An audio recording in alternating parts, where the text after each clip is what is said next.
10, 9, 8. Go for main engine start. 6, 5, 4, 3, 2, 1.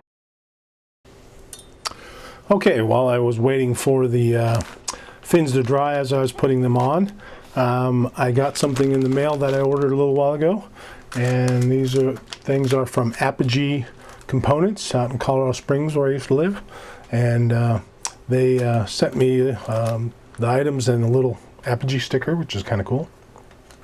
And what I got from them is this dyno chutes. This is actually a recovery square of Nomex style fabric that is going to take place of the wadding to keep the parachute from getting burned. And you wrap the parachute in this basically, and then stuff in the rocket. And also I've got this dyno chutes X-shaped 18-inch parachute, and it's actually a bit bigger than I thought thickness wise, but I think it'll compact enough to get in this rocket with no problem. We'll have to do some folding tests and see if it's going to work or not, whether I have to go to a 12-inch. But anyways, that looks really nice, really well constructed, really sharp, and it's called the X-Form parachute, and I got that from Apogee Components. Go over there, Tim Van Milligan. He does a lot of videos. Very, very helpful on his videos on how to do different things. So anyways, beyond that, okay, so what I've got done is this is all the fin unit here, completely ready to go. And you can see I was using the fin alignment guide here, which I can now take off. And I started using tape to hold this thing down because my rubber bands were drying out in the dry heat here in this area of the country. So now these are ready to go. They're nice and aligned. They're super straight, and just using the carpenter's glue so far.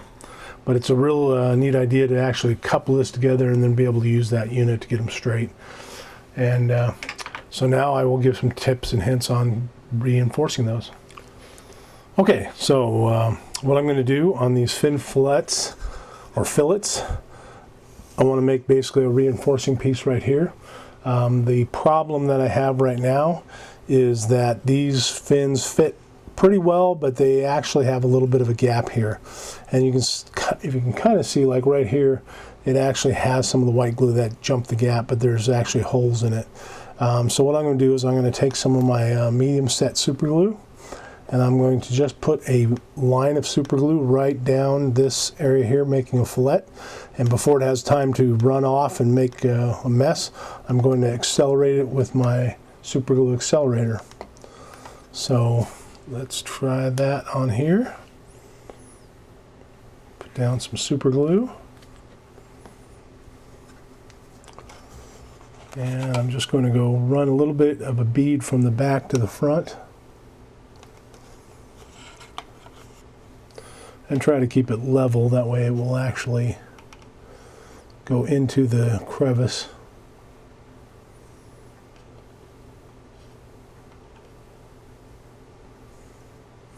And give it a little bit to run into that area.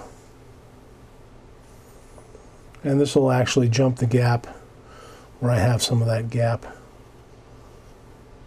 If it's too much of a hole, it'll spill out the other side, but that's all right. We'll figure that out when we get there. So before it has a chance to really wick to the other side, what I'm going to do is take my accelerator, and just using the little applicator, that little sprayer tube, I'm just going to run some down the side here and kick that super glue immediately.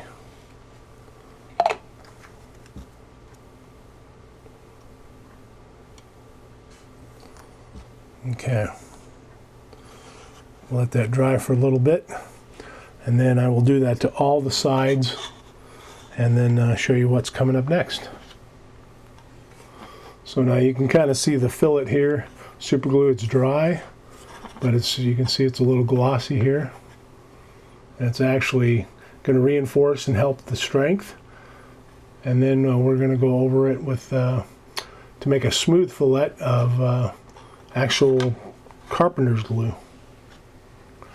Okay, just so you know, the accelerator will actually soak into the paper tube, so we'll stain it like this, but it will evaporate, and then you will not see anything like that side right there. So, and also the gaps that are really big, like this one here, I had to put a couple coats in there, let them start to dry, and then put another coat on to start to build it up so it'd fill that gap. Okay, now that I've got the super glue reinforcement in the gap there, and it's all dry, and that didn't take very long, I'm going to actually make a fillet with some of the wood glue. And for this, I'm going to just use my fingers to smooth it out. This is more for aerodynamics and looks than strength. And one thing you want to have is some paper towels close by, because you're going to be getting this on your finger, or if you have gloves, that'll help too. But sometimes it's hard to get your fingers down in the crease with the glove.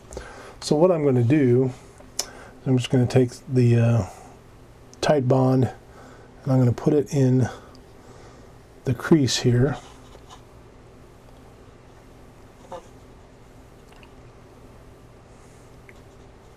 Making sure to get it around that front little edge there. And this is liquid enough that it will get in every which way. And if you see an air bubble, try to pop it, because you don't want these things drying. There's going to be enough air bubbles as it is that form when it dries. So you want to keep those from starting. We'll just put a nice line down the gap of this fin. Okay. So now we've got it all set. Pop the bubbles. There's one there. Now what I'm going to do is I'm just going to take my finger and I'm going to go down this and pressing my finger in there. It's going to make a nice smooth transition. Just like that. And of course, if you want more of a transition, or if you want to cover up some, don't press as hard, and it will make a little bit thicker of a transition. And this stuff will hold in place pretty quick, so you don't really have to worry about making sure, you know, to keep doing it, or doing it multiple times. Okay. So that's what your fin fillet should look like, and then it'll dry. You usually do these two sides because they're vertical, and or you know, keep it vertical, and that way it won't slide and pool in one area, even though it dries pretty quick. And we'll let those two dry good enough where they're not going to slip, and then we'll go to the next side of fins. Now, as you can see, I actually did a second level of fillet with the carpenter's glue. After the one started to set up, I put some more on, then I just barely touched it to wipe it off, and it made a thicker fillet, or fillet. I keep getting that screwed up. Anyways, so that's what it's going to look like, hopefully, when it dries. You'll get some pinholes, but we can fill those later. Okay, well, we got the fins fillets drying. I'm going to actually skip ahead to putting in the shock cord, and this is the part of the instructions that show the shock cord. Now, the way that Estes shows you to do it is with this little folded piece of paper, which actually works pretty well. So I don't think I'll change that. Some people like to have their own system, but we're going to put it like this because I have not had one of those fail yet. But one thing I'm going to do, this is the original shock cord here. And it's basically a rubber material that's not too bad, but the problem with this is as it stretches, all you need is a little heat and it'll snap that, it'll pop it real easy. So what I'm going to do is I'm going to replace this with this, which is a nylon stretchy band material, which is actually for fabric. And it's the same width, but it's got separate little cords in it of rubber that are wrapped in the fabric. And so the fabric works as just kind of a cover that'll keep it from stretching too far, and it'll keep the heat off of it and so on and so forth, make it stronger. But what I need, and this I can actually pick up at a craft store. Some hobby shops have it. Estes, I believe, makes some of this for their high-powered rockets. It's usually a little wider, but I would like to match it to the same 1/4 inch size here, and it's easy to find. So the main thing I need to do is to get the same length as what this stuff is. Now, the reason they give you so much of this isn't for extras. You actually need to put this all on there. And the reason being is that when the ejection charge goes off, it builds up pressure in the rocket, and it's like a shotgun blast. I mean, that nose cone comes screaming out of there, and especially since you're going to have that clay in there, it's going to be coming off even harder and heavier. And what will happen is it just, I mean, it needs all this to slow down, basically. So you want that nose cone and the blast to dissipate out of side of the rocket until it gets to the end, and then it's hopefully not going to have so much pull on it that it's going to tear it out of the rocket or snap it. So that's why they give you so much. You actually want it to unfurl a lot. It also makes it a lot easier when it's coming down. If it's spinning, this stuff it'll take more winds and not get tangled up and then get caught and maybe break as well. So you do want this length, absolutely. So what we'll do is we're going to just take this nylon stuff, and we're just going to measure it out. We're just going to pull it around equally so we get the same length. Don't grip it too hard, otherwise you'll stretch it and you'll have too much. And you can make this longer, it's just that it may get stuck in the tube. So just go with what they recommend. Okay, so it goes to about there. And these just cut with scissors. Now, next up I will show you a little experiment with fire. Again, this is an adult thing. If you're teaching a child, just make sure that you are in control of the flame. Okay, for this I like to use a candle. That way you don't have to hold the lighter. You have more time and it's a lot safer. But to give you an idea of what I mean about the burning of this material, the rubber stuff here, if I don't stretch it and I put it over the flame, I can even put it through the flame and it's not, I mean, it'll ignite, but get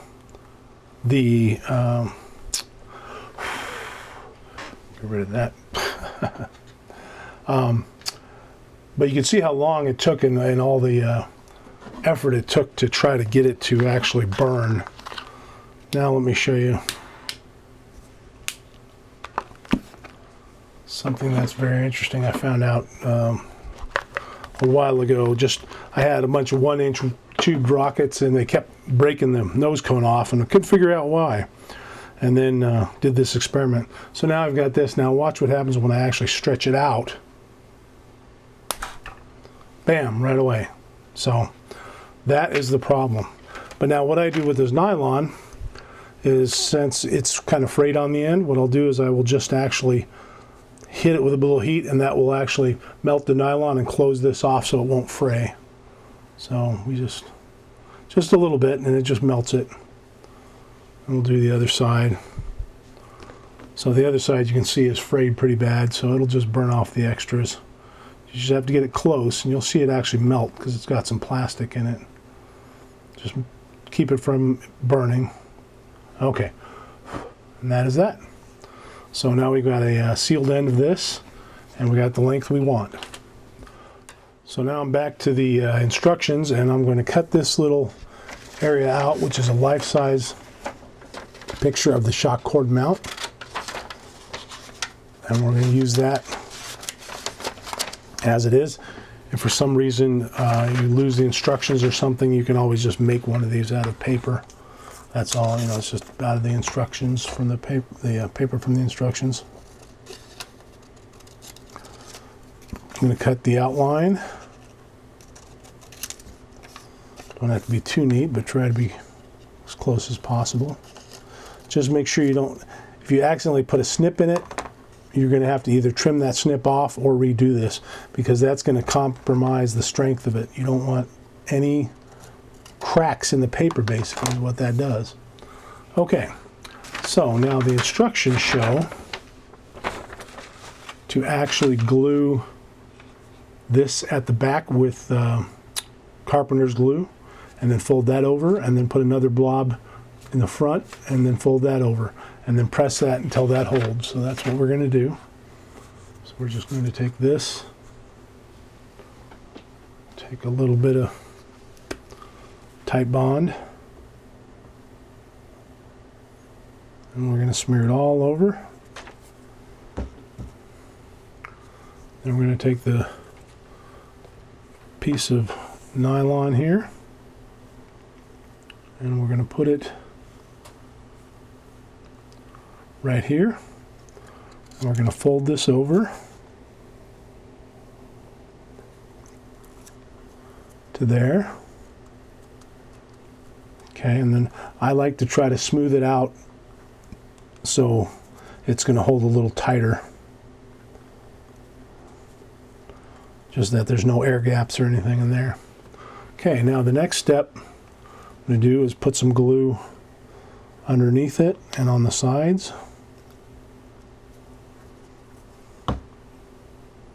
Smooth it out, just get it all over. Put a little bit on the nylon itself. Okay, and then we're going to fold this over one more time,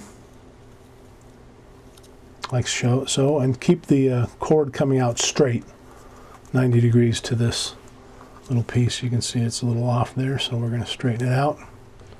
That way it will make sure there's no pulling and tearing of this actual piece right here.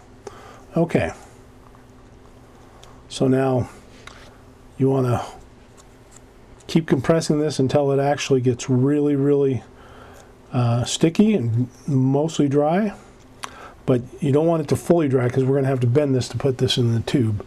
So we'll let that dry for a few seconds and we'll put it in the tube. Okay, this is set up a little bit, so it's ready to put in the tube. And for this, I'm going to use the same type bond. And they tell you to put it in 2 inches from the top. Make sure you put it on the correct side. This is the side with all my fin lines, so this is the top. I mean, if it's confusing, you can always write on these and just write top, bottoms, that, so it's such and so forth. So now what I'm going to do is I'm going to put some glue all over here, and for this I'm going to make sure that the whole pad is glued. Don't want too much because it will squeeze out, and I don't want anything to interfere with the parachute coming out. Now what I'm going to do, just to be sure, I'm going to put this in. I'm going to use my finger here like so. I'm going to put this in as far as I can with my finger and then press it in. The further the better, because it'll keep it out of the way of the nose cone. And then you want to keep pressing on it in there. Kind of see it in there like so. And you want to keep pressing on it. That way it stays as smooth as possible to the tube, and then you won't have any interference with anything coming out of the rocket. And then let it dry. Okay, moving to a different part of the rocket. I'm going to prepare the fins, the main body fins for installation, and they have a little bit of a little spikes on the end of the fins to make it look more like a scale rocket. So it looks like little sounding tips to it. And for this, basically, you're going to cut this into 1-inch pieces, and you're going to do 8 of them, and then they want you to round the end of it. Now you can take sandpaper and you can just sand and get them round, and so on and so forth. What I like to do is, instead of breaking all 8 of them off, then sanding them, which is kind of hard because they're so small, is to do them one at a time. And to make life easier, I've got a little pencil sharpener here, kind of a weird pencil sharpener, but just a standard pencil sharpener nonetheless. And I'm just going to put this in there and just spin it just a little bit. I don't want this super sharp that I'll get poked all the time, but just turn it a few times. And be careful not to snap it until you have a pointy end. And then what I'm going to do is I'm going to measure from there 1 inch using my ruler. So we'll get this on there 1 inch or 25 millimeters, and I will put it on the 1 inch, and then I will just cut on the back end here. Just make sure it doesn't go flying. Okay. And I can roll this back and forth, make it a little easier than trying to cut it straight through like I'm doing. But any which way, it doesn't really matter, as long as it's fairly straight. So once we get all 8 of these cut, we're just going to install them with some white glue. And basically what it's going to do, here's the fin here.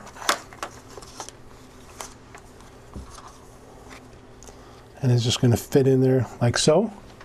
And you're going to have the little end on it. It's a little longer than it looks in the instructions, but they say 1 inch. So we'll hopefully make sure that we've got enough of this dowel. If not, you can buy them at hobby shops. They're fairly inexpensive.